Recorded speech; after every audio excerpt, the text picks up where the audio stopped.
props, and futures for tonight's action. Bettor Sports Betting wants to know what picks you're playing tonight. Tell us in the live chat on YouTube, Twitter, and the Bettor Sports Network app. This is Bettor Sports Betting with Fantasy Alarm's Dan Servodidio. What's going on, everyone? Welcome in here to the Bettor Sports Betting Show on Bettor Sports Network and Fantasy Alarm. Appreciate everyone joining in here on a Wednesday afternoon as we give out some sports betting picks, go through some week one odds, always good to look ahead a week early, see what's, moving and shaking in some of these odds for week one. So we'll do that. We got some baseball betting picks we'll give out for a Wednesday night slate. And I got Jon Impemba with me here on a Wednesday. What's up, John? Not too much, Dan. Yeah, filling in for Howard Bender here. Well, he's off fishing there, following fish around. I think was he in Denver? Was he in Colorado? Wherever he's going. So I meet you and the Bettor Sports Betting Show for the next few days. Awesome stuff. Love it. Yeah, you and me are both tied into the baseball world, so we'll of course give out those picks a little bit later. But wanted to start with some NFL because everyone's got their drafts. If you're doing fantasy, you're doing that, but also betting wise, if you're putting in any early bets before some week one line movement, because Monday, Tuesday, we might see some of these odds changing a little bit just with some, injury reports, all that stuff. So we want to dive into that now. And if you haven't already, go check out Fantasy Alarm, obviously the draft guide, the cheat sheet for fantasy football. But Andrew Cooper just put out an article going through every single team, every NFL team, going through what is their biggest questions, for fantasy, but also just for season long, betting wise and all that, just to kind of look through, depth charts, especially after the roster cut deadline we just saw yesterday. Just one of the biggest questions you want to keep in mind for all these teams as you're going through it. So go check that article out now. And with that in mind here, just want to look at some of the notable week one odds and lines that are out right now on DraftKings, but you can look anywhere. But on DraftKings, that's what we'll reference here. How about the Thursday night football game? First game of the season. We got Detroit Lions at Kansas City Chiefs to kick off this 2023 season. Chiefs 6.5-point favorites right now. 54 is the over-under there. Interesting that the Chiefs are, the line is right at 6.5. So if you want to get that key number of 7, you got to take the Chiefs on the spread here. Any early leans you like for this first game? Obviously next week, on Thursday's show of next week, we'll dive into this and give out any picks and stuff. But any early leans for this one? Listen, obviously we are excited with the way the Lions finished last year, but I don't think anybody should be in any delusion that week one in Kansas City to open the season that they're going to be a competitive football team here. I don't think so. I would be taking the Chiefs, given the 6.5. You get the touchdown here with Mahomes. Again, I understand the Lions are a team that's certainly kind of on the come, but look at that offense. It is. Again, I'm bullish on Jahmyr Gibbs as almost anybody, but after Amon-Ra St. Brown, they don't have much else there. It's a running game that they're going to have to ride. They have a game-managing quarterback. No Jameson Williams. They have a rookie tight end. They're relying on like Josh Reynolds or Marvin Jones or something like that to be to keep pace with this Chiefs offense. That I just think at home they're going to be ready to go. Defending their championship. So I'm going to take the Chiefs minus 6.5 there. All right. Yeah, I'm leaning towards the Chiefs, but I also have in the back of my mind, I don't have any stats to back this up right now, but I'm sure next week I will have something ready, is the fact that the Chiefs, how many times they don't cover the spread, especially when the spread is like close to a touchdown or double digits. It's just not as often as you'd think. They win these games, but the times where they might allow a late score late when they pull the foot off the gas, where teams can cover even at home. This is an instance where we've seen even with Mahomes there too. So that has me a little worried for the spread there, but I do think it'll probably be, a higher scoring game. This is one of the higher spreads that we've seen for week one at 54. So that has me kind of looking at the over too. I do think it'll be, even with the Lions offense having some questions, I just think it'll be a more offensive game. first game of the season. Why not root for some offense in the first game? By the way, we got if you got any questions, any picks you want to give out for any of these games or for baseball tonight, definitely hit us up in the chat here, and we'll get to them as they come in. We got Paul chiming in here as we're talking NFL here, but we got Paul asking about baseball tonight. Framber Valdez or Bryce Miller, I think it is, for the Mariners. Maybe he's talking, season long, but I guess betting wise, could be seasonal. You have more confidence in Framber Valdez or Miller here. Framber Valdez is either going to no-hit the Red Sox or give up 7 runs because that's just been the way Framber Valdez has pitched. He had 7 no-hit innings, but he walked 5 in his last start, so they had to pull him at 114 pitches. He had the perfect game or no-hitter earlier in the year as well, and then wedged in between that was a whole bunch of not-so-great game outings. I would lean Bryce Miller here going up against, I think, do they still have Oakland? They still playing Oakland? I should know this. I feel like they're still playing Oakland. They are. Yeah, give me Bryce Miller against Oakland here tonight, then trusting Framber against the Red Sox. Well, and the thing with Miller against Oakland, so that game is actually at 4:10 Eastern. Both these games over starting up at 4:10 p.m. Eastern. So just a few minutes here if you want to make that decision. I would go Miller too. Just a better chance at getting the win too. Better chance at, I think, going a little deeper because they had George Kirby scratched yesterday. Yesterday's show, I gave out a Kirby, to record a win prop, and he ended up getting scratched. Luke Weaver was the starter for them. It didn't go well for Seattle. So I feel like they're going to want Miller to go a little bit deeper into this one too, just in general, that game theory standpoint. So, we're both leaning Miller for you, Paul, for that decision. All right, going back to NFL here, looking at some more week 1 look-ahead lines for next week. The other one of the other notable games here, I just found this spread very interesting. The San Francisco 49ers, 2.5-point favorites on the road against the Pittsburgh Steelers. 40.5 is that over under. I immediately saw this, and I think it was at 3 actually, like maybe last week.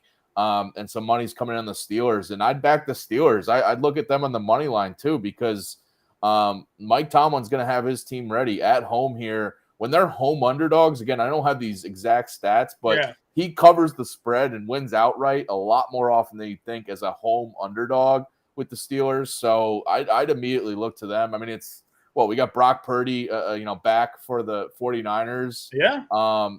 Totally not totally bought into him being, on the road here in a tough spot at Pittsburgh. It'd be different as a different team, but I'd be looking at Steelers right away here. I'm not even going to argue, honestly. For a couple of years now, a going trend when myself and Howard Bender do the NFL DFS show is Steelers at home. Their splits were just ridiculous. Just something about being at home. Their sack rates were like almost double at home than it was on the road. Their fantasy points were the same way. They were a turnover machine. Obviously, Watt plays a big factor into that. If he's on the field, he's just a nightmare for teams to have to worry about. It's week 1, so it doesn't necessarily play into the exact narrative, but you do have a West Coast team traveling East Coast. Yeah. There is that time difference. Again, it's week 1, so they have more time to sort of just like settle in and get ready. They're not playing a week, having to get up and then travel. But, there's a lot to that factor. Then to your point, like Purdy was great last year, but, the league has a book on him now, right? Like, so they know where his weaknesses are. I'm with you. I would lean maybe more towards the under in this game than the total if I had to pick one. And as I say that, our producer Adam types in there in our message there, he likes the under as well. Yeah, that's exactly where I was going with this one. I kind of like the under here. Pickett looked good in the preseason, and I've been championing Pickett a lot in fantasy here. What was it? 4 drives, 4 touchdowns for Kenny Pickett during the preseason. I like that offense, but the 49ers defense, I think they're going to come to play a little bit too. So I'd lean the under 40.5 in this one. It wouldn't shock me if Pittsburgh pulled off a week 1 win here, but that one feels a little too close to call for me for spread wise. Yeah, on the Pickett note, I do like that the Steelers ran him out there for the preseason. Like, I know as an Eagles fan, I didn't see Hurts take 1 snap in the preseason. But they wanted to get Pickett reps, and he's got that connection with Pickens too. So I like that he comes in, not cold, at least right now, playing actual football games. So yeah, you got the under there. I'll take the Steelers early lean here. Again, we'll be giving out picks next week for all these games. So definitely tune back in then. How about another one here? I just found this spread also just very interesting because you get the Houston Texans at the Baltimore Ravens, and the Ravens 9.5-point favorites here. 44 is the total. Obviously the mismatch is like, the talent level is huge here, but covering like a double-digit spread at a week one, I think is just tough to do. But obviously we think the Ravens win this game. I don't know. What do you think about this one? Texans at Ravens. No, I'm going Baltimore here. Rookie quarterback, week one. Stroud did not look good at all during the preseason anyways. That offensive line looks horrid in Houston. Their wide receivers are Nico Collins and Robert Woods with some like Tank Dell sprinkled in.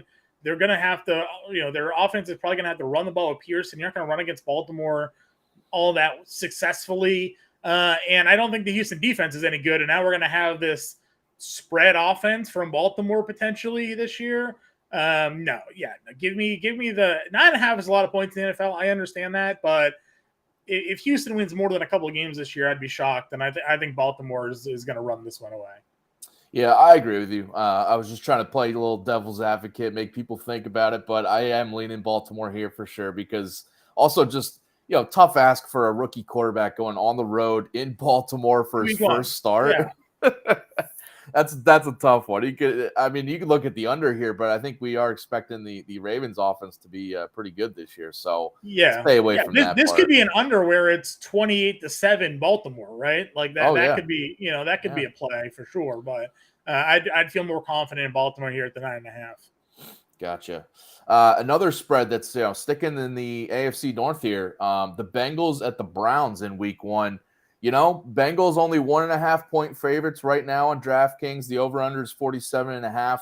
And the big story is Joe Burrow with his injury. And head coach Zach Taylor, I think earlier this morning, was a little coy, didn't give an exact answer of whether Burrow would play or not. So we really don't know. And this line reflects it and kind of seems to suggest Burrow might be out. We know at least he'll be limited here. So it's not like a full strength, high-scoring Bengals offense. But, on the road in a division matchup right away in week one is tough. So, immediately I'm looking at the Browns here. And if we get word that Burrow's out, I definitely look at the Browns more. And they probably flip to a favorite in this game if Burrow is ruled out. So if you want to jump on this now, if you have that kind of inkling and reading the tea leaves that Burrow's sidelined, then you can jump on the Browns now at plus money on the money line or as even 1.5 dogs right now. I mean, listen, the X factor, honestly, in this entire division for the NFC North is Deshaun Watson. Deshaun Watson goes and looks like the player he was 2 years ago in Houston. Cleveland's a serious contender to win the division this year. So, this 1.5-point spread may look a little odd because we're used to seeing Cleveland be so bad and the Bengals are a perennial, Super Bowl contender in the East, but I think Cleveland could very well be in that conversation if Deshaun Watson ends up being the quarterback that he was once. And, has Amari Cooper, has Elijah Moore, David Njoku, Chubb. Like offensively, I think they're a pretty good team. I think Cleveland might win this one even if Burrow plays, assuming Watson is what I think he can be, or at least what I've been drafting him as for fantasy football. So I'm willing to take Cleveland here with the getting the 1.5, and then, like you said, if Joe's out, then that flips to a Cleveland favorite for sure. I mean, at least I think he's going to be limited. It's sure. Just, Yeah, Burrow got on the practice field, they said today, but again, they weren't really giving too much information regarding what his, how he was and what he was doing. So, yeah, this is a line too in a matchup that you got to check back, Monday, Tuesday, Wednesday practice reports and see, because we'll start to get word, especially just with reporters, stuff's going to leak out. Like if Burrow is not practicing full strength and it's looking like, the backup is getting the most of the starting reps, then you can kind of see this line probably flip. So keep an eye on that one. Another game I had to throw in here because, I'm an Eagles fan. You're a Patriots fan. I had to throw this because our teams are matching up in week one here. The Eagles on the road in New England, 4.5 is the spread for Philadelphia. 44.5 is the over under there. Any inklings, any leans on this one for our teams? Listen, unless Tom Brady retirement day is him coming out of retirement to play in this game, I don't really see how Philadelphia doesn't cover the 4.5. Patriots offensive. The reason Bill Belichick had to cut everybody they did the other day is because they couldn't afford to let go of an offensive lineman because they're just going to be carouseling everybody through. They got Zappe and Millie Cunningham back today and threw them on the practice squad. But the offensive line is so bad for New England. Like they had to make 2 trades last week as well to acquire offensive linemen. They're just. I mean, you know what your Eagles front seven looks like. This is gonna. Mac Jones has had a chance back there. So no, give me Philly 4.5. This is definitely the 3-point home, right? The home team always gives like the 3. So here, New England. The only reason this isn't a 7.5 point spread is the Patriots are at home and Philly's on the road.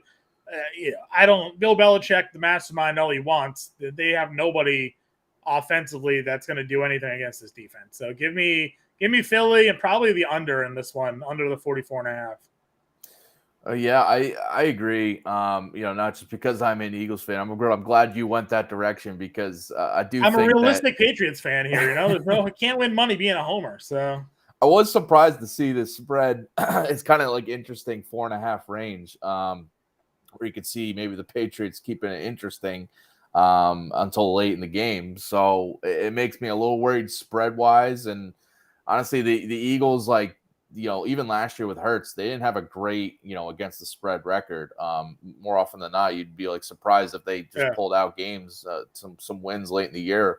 I think the under might be the way to go, especially, I mentioned Hurts hasn't played in the preseason all. We know how good he was and this offense was last year, but maybe just on the first half is just a little bit of hiccups. Sure. So even the first half under could be a way to look for this one too. If you're looking mobile quarterbacks just gave the Patriots trouble last year as well. So again, it just hasn't, the defense has improved a little bit. They drafted Christian Gonzalez, should help the secondary. They moved Mills. Mills, the cornerback. They moved him to safety to replace Devin McCourty, Jalen Mills. And apparently, he's looked a lot better and more comfortable playing kind of the center fielder than the cornerback there. So maybe that kind of resets the defense a bit. But yeah, I don't know. I have no faith in New England here in week 1.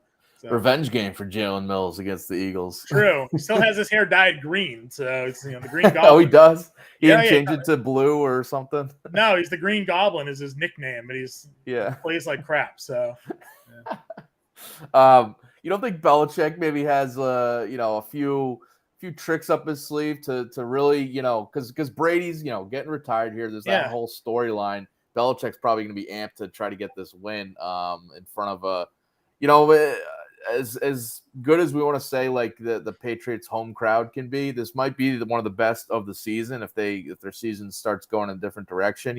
Brady being retired here, it's going to be a packed house. So can't overlook that aspect, I guess. The old Patriots stadium was the better crowd. The Gillette Stadium crowd, they're all bougie. They're a bunch of sit down and watch the game crowd. Again, I grew up with season tickets to the Patriots. I went to the old Foxborough Metal Bench Stadium, and that was the blue collar, loud, rowdy crowd.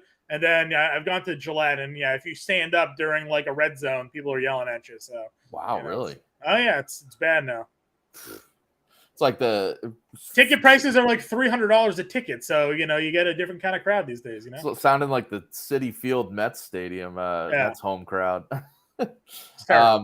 All right, last game for week 1 that we want to just touch on here before we get to some baseball picks. The Bills at the Jets. This is Sunday night or Monday night football game to wrap up week 1. And an interesting matchup. The Bills on the road here at the Jets.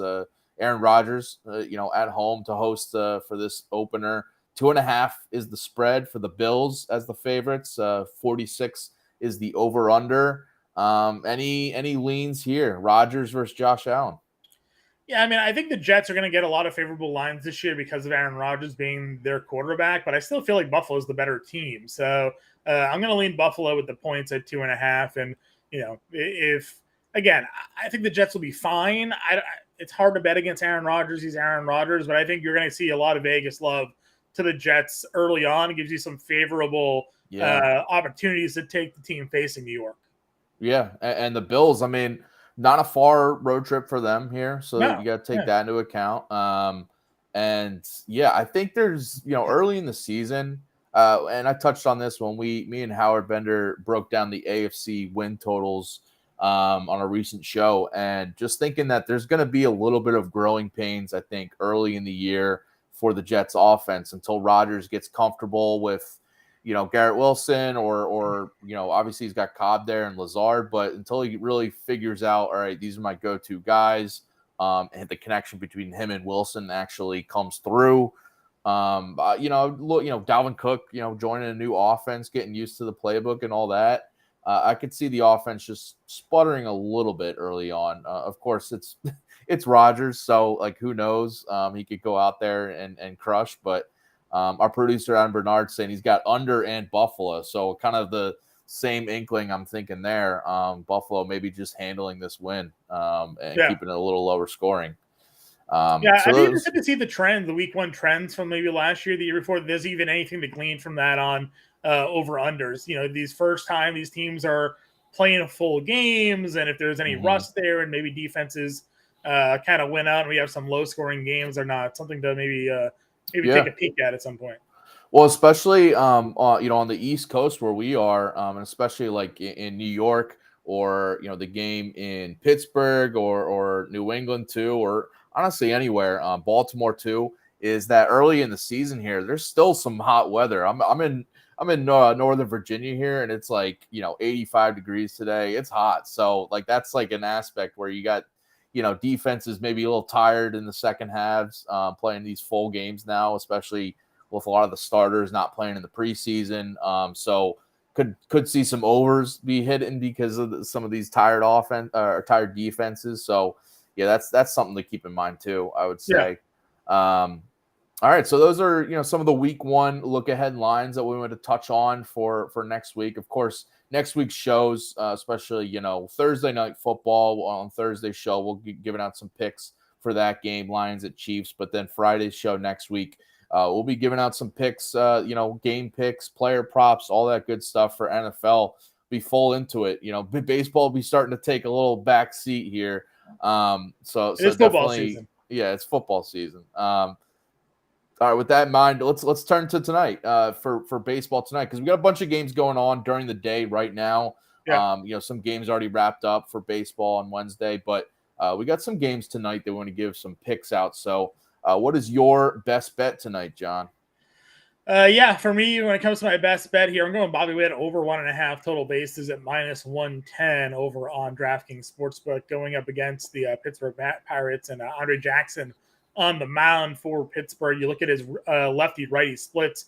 Getting lefties out at a really good clip, at righties are hammering him. Over 500 slugging percentage. It's over a 350 weighted on base as well. So I feel like this is a night that Bobby Witt gets it done. I went to go do his 1.5, the hits, runs, and RBIs, thinking it'd be at 1.5, and it was at 2.5, which made me think his total bases at 1.5 felt like maybe the better play.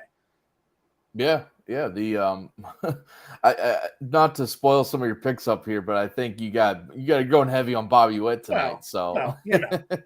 You got to. If you feel good about the play, you gotta. So that's like I said to you yesterday, right? You gotta just kind of stack and hammer some of these.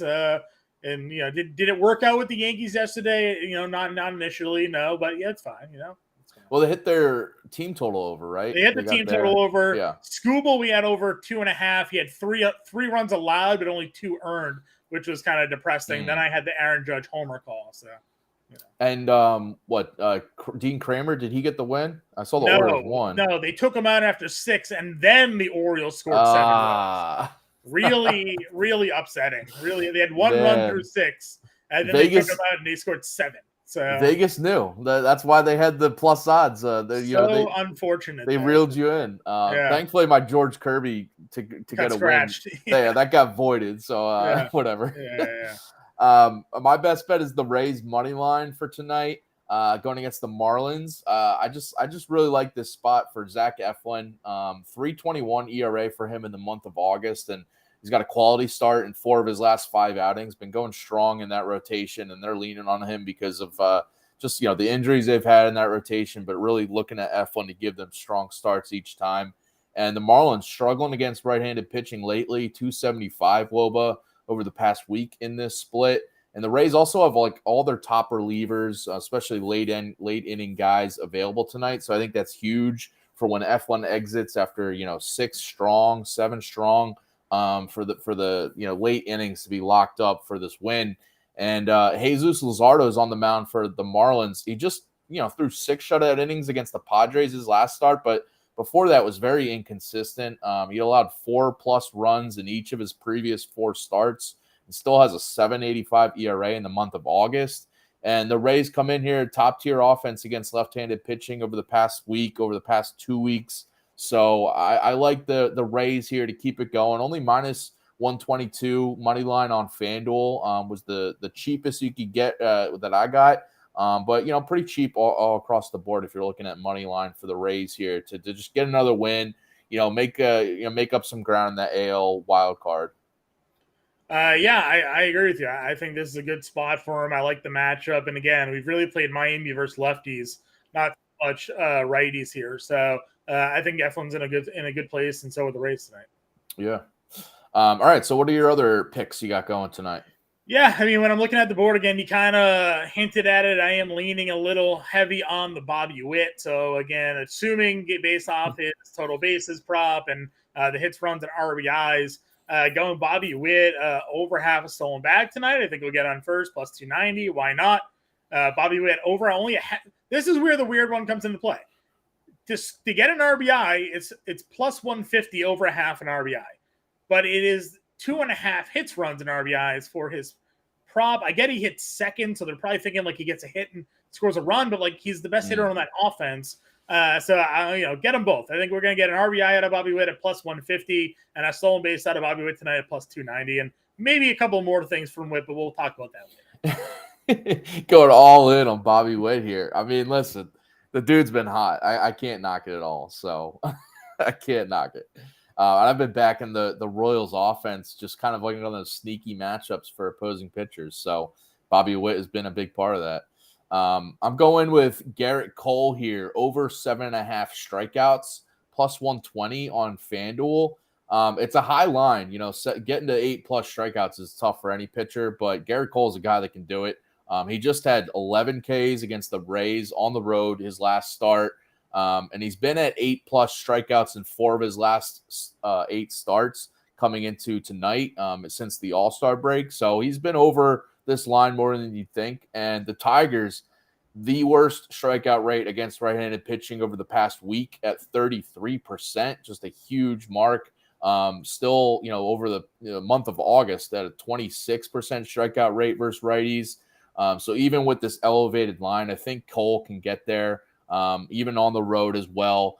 His season-long K rate, if you look back, compared to last year, it is down, especially the last few years. It is down comparatively. But since the All-Star break, I mentioned, he's been turning up more, and his strikeout rate is right at about 30% in these last chunk of starts. So I think he's going to keep it going here. And the other angle I'm just looking at here, right now, if you look on DraftKings or anywhere, for favorites or betting odds for the AL Cy Young race, Garrett Cole is currently the betting favorite, but Luis Castillo is really caught on fire and really shot up, and he's just right behind, nipping at his heels. So Cole, I think, is going to be motivated to put another good start out there, even though the Yankees are falling off in the playoff picture.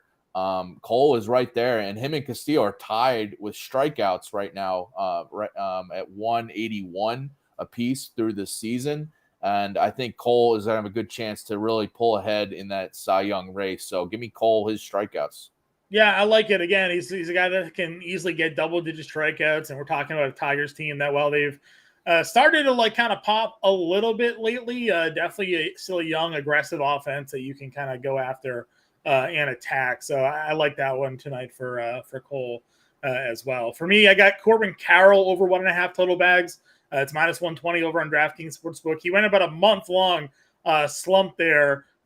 Seemingly, he is getting healthier, though. People thought maybe speculation the shoulder was giving him some problems, but over the last 15 days now, he's hitting 383 with an 1100 OPS. The power's come back with homers over the last couple of games here. So gets a spot tonight against the Dodgers. I think Corbin Carroll continues to turn back up to the player he was at the beginning of the season and getting the total bases here at 1.5.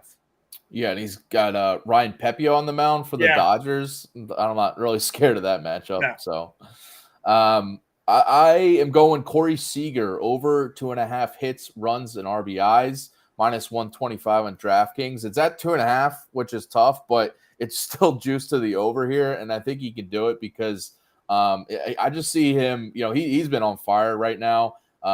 Picked it back up, went through a little stretch, but he's hitting well. In the whole month of August, he's hitting 330 with a 1079 OPS. Over the past week, he's got really good numbers, and he's facing Denyi Reyes. Reyes, I think is how you pronounce it, for the Mets, who has been bouncing back between the minors and majors this year. But he's got a 7.50 ERA when he's been in the majors. He's only made 2 starts. So this will be his 3rd one. And his last start, he just faced on August 12th, so a couple weeks ago, he faced the Braves and gave up 5 runs on 8 hits. The Rangers aren't going to make things much easier for him. It's just a tough spot for Reyes, and the Mets are just kind of putting him out there to see what he can give them. But I don't see it going well for him in this spot. And Seager, I just think he's going to anchor the Rangers here. And I really like the fact that Reyes allows a 364 batting average to lefty hitters this season when he's been in the majors. And Seager's got great numbers off righties, 352 batting average, 1104 OPS in that split. So even though it's at 2.5, the hits, runs, RBIs, I think he's getting in the over. I mean, listen, minus 125 for 2.5 hits, runs, and RBIs. I mean, that's usually those numbers are like plus, whatever, 2.5. So yeah, no, I'm with you there. I think I saw Austin Riley's was 3.5 tonight. Like 3.5 in Coors. Yeah, something crazy like that. But yeah, Seager 2.5 looks pretty good for me. Again, elite hitter in a great spot. My last play here today, before we get to our home run calls, Marcell Ozuna over half an RBI at minus 125. This is a guy that has an RBI in 7 of the last 8 games, and they're still in Coors. So again, an offense that the Braves team implied run total has been 7 or higher for these games, which is like a ridiculous implied team run total. Now you're getting one of their better RBI men over the last two months, basically, the way Ozuna's been hitting the baseball. Never mind, again, RBIs in 7 of 8. You're only getting minus 125 from to get another RBI tonight. He's definitely going to have an opportunity to hit with men on base. He's a home run threat every time he gets up to the plate. So give me Ozuna there with the over half an RBI tonight. I mean, yeah, I can't knock any picks like when we got the Braves in Coors. I think yesterday we gave out 1 or 2 picks that was like Braves and Coors, and it's just hard to say no to that. So yeah, I like that pick. All right, let's Riley over 3.5 his runs and RBIs at plus 115. So it's a tough one, but it's like I wouldn't be surprised if he goes over. So that's what I'm saying, right? It's crazy. All right, let's give out some home run calls for tonight. And I think there might be a familiar name for yours, but let's get to our daily dingers.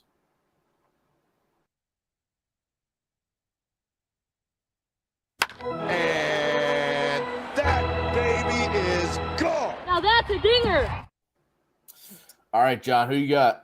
Yeah, listen, again, I the trend of the day. I'm going with Bobby Witt here. He is plus 600 to homer tonight over on DraftKings Sportsbook. And as I mentioned, Andre Jackson, 532 slugging percentage allowed to right-handed hitters this year. 5 of the 7 homers he's allowed have been to right-handed hitters. And I understand, only 7 home runs doesn't seem like a lot. He hasn't pitched a ton. He's really just just beginning to start games here, and writers are giving him fits. Bobby Witt was one of the hottest hitters in baseball for a while now. So, yeah, I think Witt gets it done tonight against Jackson at plus 600. Yeah, those are some big odds. I was surprised given the way. I mean, we're not talking about a guy that doesn't hit homers. He's got 8 over the last 30 days. Over the last 15 days, he's hit 5. He's got 26 on the year. So again, he's not like not a home run guy. Yeah. He hits home runs, and he's a plus 600 against the guy who's giving up homers to righties. So I'll take the 6-1 tonight. Sure. All right, I'm going Ryan McMahon, plus 310 on DraftKings. Again, another guy in course, so maybe the odds are, a little decreased there, but I'm still going with it. Darius Vines on the mound for the Braves here, making his MLB debut, and he's got to do it in course field. It's a tough ask for him, especially because this is a guy who, over his 5 AAA starts before being called up, he allowed 5 home runs in those 5 starts. Had a little issue with the home runs and the fly balls in general. And Ryan McMahon, he's got a higher home run rate on the road at home than on the road in Coors, and also versus right-handed pitching than lefties. So that goes for him against Vines here, the righty. And 19 of his 22 home runs this season have come against right-handed pitching overall this year. So give me McMahon here to get it done, go deep, and in course. Why not? Yeah, I mean, listen, we called him for the home run play a couple nights ago, and for DFS, and he came through. So no problems here running it back for sure. Yeah, he's got he's not a huge home run hitter like lately, but he's still got a couple here and there. And when he's in course, those chances just go up even more. So give me McMahon. All right, so those are all our betting picks for tonight. Short and sweet here because not a ton of baseball games to get to tonight. But if you missed any of it earlier, we went through some week 1 lines for the NFL, just kind of look ahead, early leans and all that. So go back and listen to that. And we'll be back tomorrow, 4 p.m. Eastern here on the show. Me and James Grande will be up. And speaking of Grande, he's up next at 5 p.m. Eastern with Jon Impemba on the Fantasy Arm MLB DFS live show. So you get all your DFS lineups in for tonight's games as you're placing some of these bets. At 7 p.m. Eastern, we got the Lisa Ann Does Fantasy Better with Britt Flynn as the co-host with Lisa Ann there. So definitely stay tuned for that tonight. And good luck with all your bets tonight. And we'll be back tomorrow, 4 p.m. Eastern, give out some more picks for everyone. So thanks for watching, everyone. Good luck, and we'll catch you tomorrow.